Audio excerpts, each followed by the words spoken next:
ओम नमः शिवाय। हर हर महादेव शंभु। जय माता दी मित्रों। हर हर महादेव। शक्ति से भरे हुए भगवान शिव की कृपा प्रसाद वाले जो महान रुद्राक्ष के बीज हैं। जी हाँ, सही सुना आपने। बहुत सारे जगह आपने साधु संतों को, भक्तों को, भगवान शिव के नाम के जप करने वालों को ये जो रुद्राक्ष की माला है इसका प्रयोग करते भी देखा होगा जपमाला के रूप में, क्योंकि रुद्राक्ष की माला एक ऐसी माला कहीं ना कहीं कही जाती है जिसके ऊपर अमूमन जो है ये सभी संतों का या कहीं ना कहीं विद्वानों का मत है कि कोई भी जो देवी देवता का जो जाप है,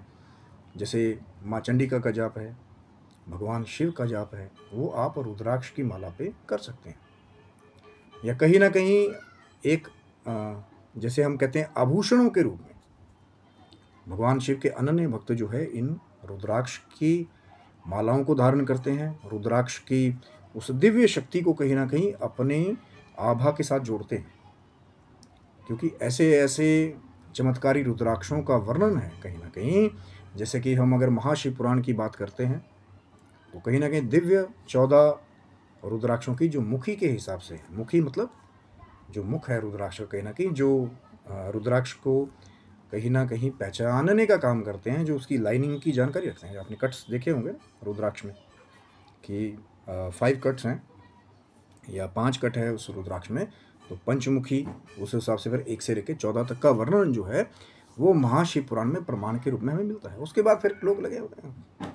ये 27 मुखी 21 मुखी, वो अब मैं क्या उसके बारे में ज़्यादा वार्तालाप करूं, क्योंकि कहीं ना कहीं जो जड़ है महाशिव पुराण जो भगवान शिव जी की कृपा से कहीं ना कहीं भक्तों को मिला है, उसमें जो 14 मुखी रुद्राक्षों का वर्णन है 1 से लेकर 14 तक, उनके मंत्र। क्योंकि सिर्फ रुद्राक्ष को जैसे ही एक तो बहुत पुरानी उसकी कथा है कि वो भी पता होना चाहिए कि कैसे इन महाबीजों की उत्पत्ति हुई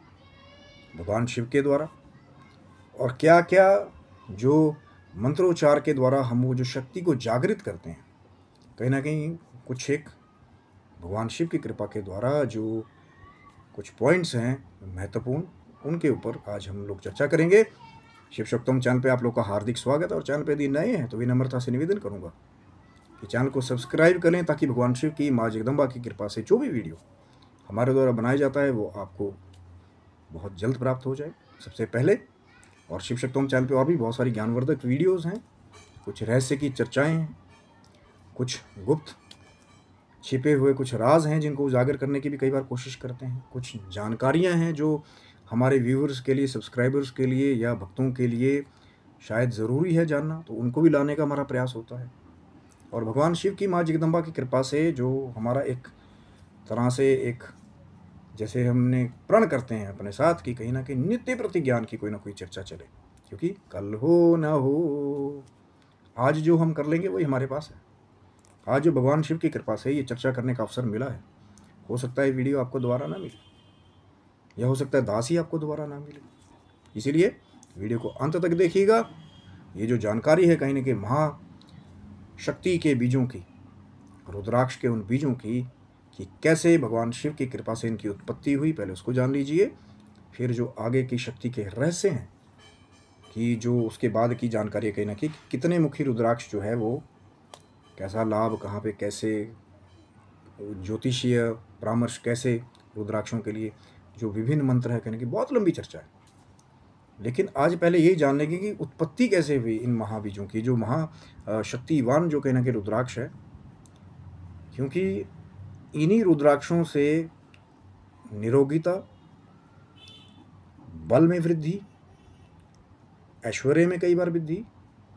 रूप में वृद्धि, बहुत सारी चीज़ें छुपी हुई हैं। क्योंकि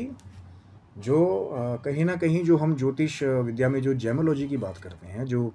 हमारा कहीं ना कहीं स्टोन्स की जो जानकारी है या रत्न के बारे में हम बात करते हैं, तो हर कोई जो है वो जो महंगे रत्न हैं असली वाले, जो कहीं ना कहीं अगर आज ए ग्रेड रत्न की बात करते हैं कहीं से, और मान लीजिए पुखराज की बात चलती है कि पुखराज आपने धारण करना है, लेकिन अगर ए ग्रेड जैसे सिलोन श्रीलंका की हम लोग बात करते हैं जो टॉप मोस्ट कहीं ना कहीं पुखराज है, सबसे ब्राइट येलो लाइट वाला, या जिसकी क्वालिटी है सर्टिफिकेशन के साथ, तो हज़ारों से लेकर लाखों तक भी कीमत है रति के हिसाब से। जैसे किसी ने 7 मुखी, अब वज़न है कोई क्योंकि उसका भी एक हिसाब है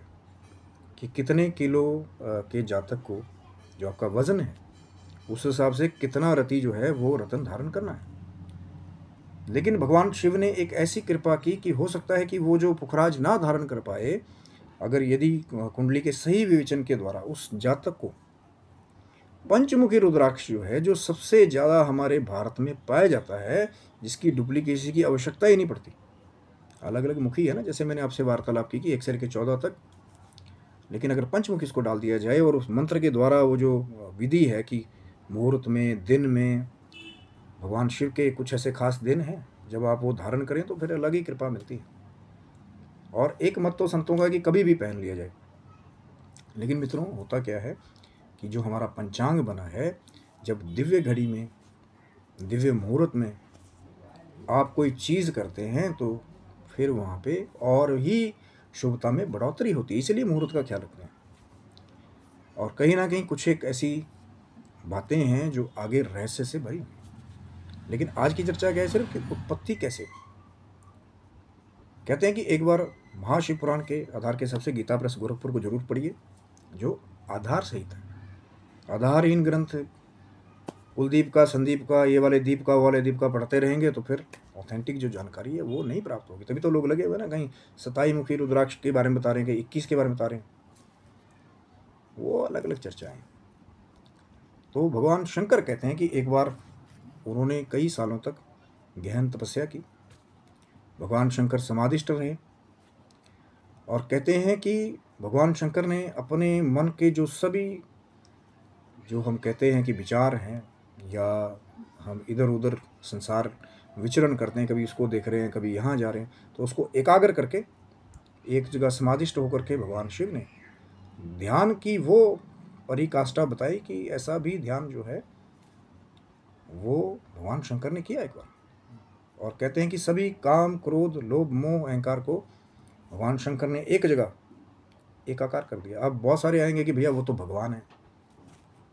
लेकिन यही हम लोग एक कमी करते हैं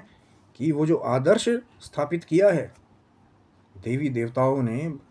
प्रभु ने, भगवान शिव ने, कि ये वाला मार्ग है, इसके द्वारा चलोगे संन्यास मार्ग से, वैराग मार्ग से, समाधि के मार्ग से, तो आप भी बड़े बड़े चमत्कार कर सकते हैं। कहीं पे भी एक भी ग्रंथ में भगवान शंकर ने लिखा है कि नहीं कोई इंसान इसको ट्राई ना करे। चाहे हठ योग की विद्याएं हैं, समाधि है, सब भगवान शंकर ने पहले ही, ये चरित्र ही इसलिए किया गया है। श्री रामचरितमानस में भगवान श्री रामचंद्र जी ने चरित्र ही इसलिए किया है कि लोग उस मार्ग का अनुसरण करें। अब जो ये दिव्य ग्रंथ है, इनके द्वारा ही तो जानकारी मिली। अष्टांग योग क्या है, समाधि क्या है, कैसे करना है, कैसे ध्यान लगाना है, क्या मानसिक जप है, क्या वाचिक है, क्या उपांशु है, किस लिए दिया कि वहाँ पे कहीं पे लिखा है बाद में कि कोई इंसान इसको ट्राई ना करे। ये सिर्फ जो है इस पर कॉपीराइट प्रभु का ही है। मैं मानता हूँ आपकी बात से कि जो प्रभु कर सकते हैं वो आम जन शायद वहाँ तक पहुँचने की उनकी शक्ति ना हो, लेकिन जब उस देवादिदेव महादेव की इष्ट रूप में आपके पर कृपा ही हो जाए तो फिर जो नहीं भी चल पाता है वो पहाड़ लांघ करके सबसे पहले पहुंचता है। जो नहीं बोल पाता है वो हो सकता है सबसे बड़ा संगीतकार बन जाए या गायक बन जाए। ये है इष्ट कृपा भगवान शिव की, माँ जगदम्बा की कृपा। तो भगवान शिव ने बहुत लंबी अवधि के लिए समाधि लगाई और कहीं ना कहीं जब बहुत समय हो गया, क्योंकि जब शक्ति एकत्र हो जाती है, वो जो सुपर नेचुरल जो पावर है कहीं ना कहीं जो कुंडलिनी योग से जुड़ी हुई है, हठ योग से जुड़ी हुई है, तो जैसे ही फिर वो भगवान शंकर ने इतना ज़्यादा तप कर लिया, क्योंकि वो शंकर जी जो है वो महान रहस्य लगाते हैं, यंत्र मंत्र तंत्र ज्ञानी भगवान शिव हैं, और उनके बीच का जो संवाद है वो कहीं ना कहीं वही सारे ही आगम निगम शास्त्र, तंत्र शास्त्र, वेदाचार, योग पट्ट के बारे में भगवान शिव ने ज्ञान दिया। तो ऐसी कौन सी फील्ड है जहाँ पे भगवान शंकर ने ज्ञान नहीं दिया। और फिर कहते हैं कि अपनी समाधि में कई समय तक भगवान शंकर लीन रहे और एक दिन अपनी ही इच्छा से उनके मन में अब ये हो गया कि अब मुझे अपने नेत्र जो है वो खोलने चाहिए, क्योंकि अब शंकर जी हैं ऐसे जानते हैं कि भैया अब तपस्या पूरी होगी, कल को जो जिस कार्य के लिए, जिस मानव सभ्यता को उन्नत बनाने के लिए मैं जो तप कर रहा हूँ, कहीं ना कहीं अब उसका उद्देश्य पूरा हो गया। और भगवान शंकर ने स्वयं की इच्छा से, क्योंकि जो योगी अपने शरीर पे, अपने मन पे, अपनी मानसिक चेतना पे कहीं ना कहीं फतेह प्राप्त कर लेते हैं, विजय प्राप्त कर लेते हैं, फिर उनके लिए कोई ये बड़ी बात नहीं कि कब समाधि में जाना और कब बाहर आ जाना है। अब कई लोग तो कई कई साल प्रयास करते हैं कि वो जो अखंड समाधि है उनको कई साल लग जाते हैं उसको प्रैक्टिस करने में। और कई बार ऐसा भी होता है कि जाने का पता होता है, वापस आने का पता नहीं होता है। ऐसे बहुत सारे अकाउंट्स हुए हैं कि गुरु या संत सिद्ध सन्यासी जो है वो अखंड समाधि में गए, लेकिन कहीं ना कहीं बहुत दिनों तक वापस ही नहीं आए। और ऐसे भी गुरु हुए जो 2-2 3-3 दिन तक दूसरे परलोकों का गमन करके फिर शरीर में वापस लौट आते थे। बहुत सारे अकाउंट्स हैं। आगे शायद भगवान शिव की कृपा से ये दिव्य योग पट की जो कुछ विद्याएं हैं या कुछ किस्से हैं, अगर आगे चलेंगे, चैनल को आप सब्सक्राइब रखिएगा,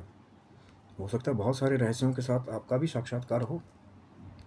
तो भगवान शंकर ने फिर अपनी इच्छा से, स्व इच्छा से नेत्रों को खोला, और कहते हैं कि जब बहुत दिनों तक आपके जो नेत्र हैं वो बंद रहे, जो वो कुंडलिनी शक्ति है कहीं ना कहीं जब बार बार वो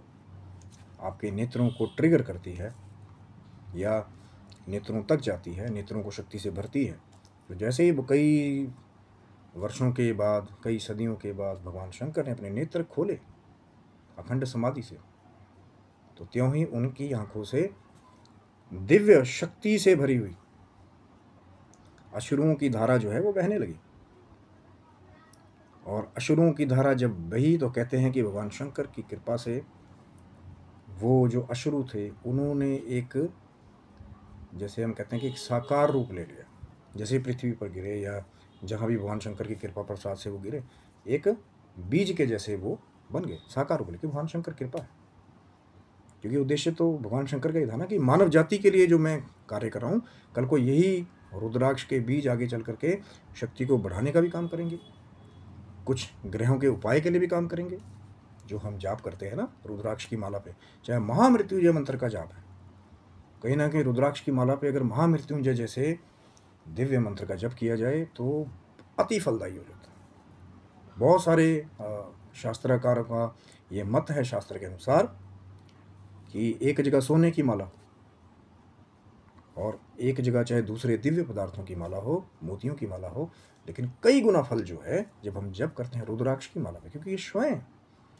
भगवान शंकर के नेत्रों से वो बीज जो है, जो साकार रूप लिया था जिन बीजों ने, वो गिरे। फिर कहते हैं कि भगवान शंकर की कृपा से अपने कुछ दिव्य भक्तों को भगवान शंकर ने वो जो महाशक्ति वाले रुद्राक्ष थे, जो असली अश्रु गिरे थे भगवान शंकर के, उससे कुछ बीज जो है वो फिर भक्तों को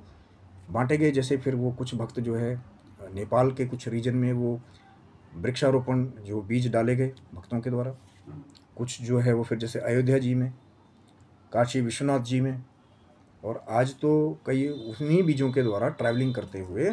जैसे म्यांमार और श्रीलंका जैसे दूसरे देशों में भी वो जो रुद्राक्ष के बीज हैं, कहीं ना कहीं जो भगवान शंकर के वो जो एक देव बीज से फिर आगे से आगे चले। लेकिन थोड़ी सी विडंबना अब ये है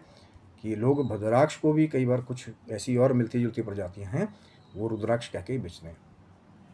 लेकिन जब भगवान शंकर की देवादिदेव महादेव की कृपा हुई तो वो जो दिव्य प्रजाति है, जो भगवान शंकर जी के असली रुद्राक्ष से शुरू हुए वो जो प्रजाति वृक्षों की आगे से आगे ट्रांसफ़र हुई ना, जैसे एक जगह एक बीज एक भगत ले गया, फिर से और वृक्ष से बीज गिरे, फिर से और आगे हुए ऐसे, लेकिन वो वाले वृक्ष जो उस प्रजाति से जुड़ा है। अब कोई भी जो है दूसरा नकली रुद्राक्ष ला करके, आजकल तो ऐसा कली काल है कि लोग सिंथेटिक दूसरे भी नकली कहीं ना कहीं तैयार करते हैं, जरा सा आप उसको मारोगे टूट जाएंगे। लेकिन उसमें भी जो प्राकृतिक रूप से गोल रुद्राक्ष हैं, जिनके अंदर स्वयं धागा डालने की कहीं ना कहीं बात कही जाती है, प्राकृतिक रूप से छेद पहले से पूरे गोल जैसे या कहीं ना कहीं टूटे फूटे ना हो, उनको कहीं ना कहीं प्रयोग में सर्वश्रेष्ठ बताया गया कि टूटे फूटे ना हो और प्रकृति स्वयं उसके अंदर जो है धागा डालने की एक जगह। और वो अलग सिंथेटिक वाली बात जो मैं कह रहा था, क्योंकि यही कारण है कि बहुत सारे लोग जो हैं, जो हम दिव्य महिमा गाते हैं रुद्राक्षों की कि 1 से लेकर 14 मुखी रुद्राक्ष के क्या अलग अलग स्वामी हैं, क्या अलग अलग मंत्र हैं, ये एक बहुत बड़ी चर्चा है। कहीं ना कहीं आज तो जस्ट एक रुद्राक्ष के बारे में चर्चा शुरू हुई कि उत्पत्ति कैसे हुई भगवान शंकर के असुरों से। रुद्र के अक्ष, रुद्र भगवान शिव और अक्ष यानी कि नेत्र, तो जो रुद्र के अक्ष से अश्रु बहे वही आगे चल के रुद्राक्ष बने। लेकिन वो जो असली वाले रुद्राक्ष हैं, जो महाशक्ति से भरे हुए हैं, जिनको उसको धारण करने की विधि पता है, उनको जागृत करने के जो कुछ खास मंत्र हैं, कुछ और विधियां हैं, जो भगवान शिव की कृपा से या ईष्ट या गुरु की कृपा से प्राप्त होती है। अब कई बहुत सारे आते हैं कि जी हम रुद्राक्ष लेके भी आए, हमने ऐसा कर लिया, हम बड़ी दुकान से लेकर के आए, हम बड़े ज्वेलर से लेकर के आए, पर हमें लग नहीं रहा कि कुछ उसमें पावर है। जो आजकल कुछ एक तरीके है ना, वो 2 कॉपर कॉइन्स में रख करके, तांबे के सिक्कों में रख करके रुद्राक्ष नाचता है, या कहीं डूबने वाला प्रमाण है। तो कहीं ना कहीं वो जब चीज़ें करने के बाद भी आप लेकर के आ जाते हैं रुद्राक्ष को, वो जो एनर्जी है, तो वो जो दिव्य मंत्र कहीं ना कहीं, वो जो 14 मंत्र जो महाशिव पुराण में लिखे हुए हैं, उन बीजों को कहीं ना कहीं और ज़्यादा उसकी शुभता में फल को बढ़ोतरी करने का काम करते हैं। कि जैसे खास दिन है, किस दिन धारण करना चाहिए, क्या मंत्र हैं, इसके लिए आप लोग चैनल को सब्सक्राइब रखिए कि मैं हो सकता है बहुत जल्द भगवान शिव की कृपा से वो जो आगे की चर्चा है, कौन कौन से 14 मुखी रुद्राक्ष जो महाशिव पुराण में कहे गए, कौन कौन से उनके मंत्र कहे गए, क्या क्या किस किस दिन किस किस मुहूर्त में उसको धारण करने का अति फल प्राप्त होता है, और कहाँ कहाँ रुद्राक्ष को बाद में लेके नहीं जाना है। ये बहुत लंबी चर्चा है, एक वीडियो में कहीं ना कहीं धीरे धीरे, तभी तो मैं कहता हूँ धीरज धर्म मित्र और नारी आपतकाल परखिए जारी। जो शिष्य हैं, जो पूरा ज्ञान का निचोड़ लेना चाहते हैं, तो कहीं ना कहीं जो उनको कृपा प्रसाद धीरे धीरे मिले, जो शिष्य कई समय तक अपने गुरु के ज्ञान को जो है धीरे धीरे ग्रहण करता है, कहीं ना कहीं वो उसको भूलता कम है। इसीलिए तो मैं अपने व्यूअर से, सब्सक्राइबर से भी कहीं ना कहीं, जो भगवान शिव की कृपा से हमें ये अवसर प्राप्त हुआ है इस प्लेटफॉर्म पे, शिव शक्तोम चैनल के द्वारा, कि वो जो ज्ञान है कहीं ना कहीं, लेकिन जिसका आधार हो, पर होगा धीरे धीरे, कि आप लोग जुड़े रहें। क्योंकि जब सब्सक्रिप्शन का खाली ये मतलब नहीं कि बस अपने नाम को बढ़ाना, उसका एक और लाभ ये है कि अपनी बात को हम एक जगह बैठे बैठे कितने जनों तक उसका लाभ पहुंचा सकते हैं। ये इस यूट्यूब पोर्टल की, चैनल पोर्टल की सबसे खूबसूरत बात है। और कहीं मैं देख रहा हूँ यूट्यूब पे तो दूसरा भी चल रहा है कि अपनी एक गलत बात को या कहने की विध्वंसक क्रियाओं को लोग एक ही पोर्टल से बैठ करके, जो वो नेगेटिव प्रोपेगेंडा चलाने वाले हैं, वो शेयर करें और पहुंच जा रही है उन तक। तो हमारी भी कोशिश है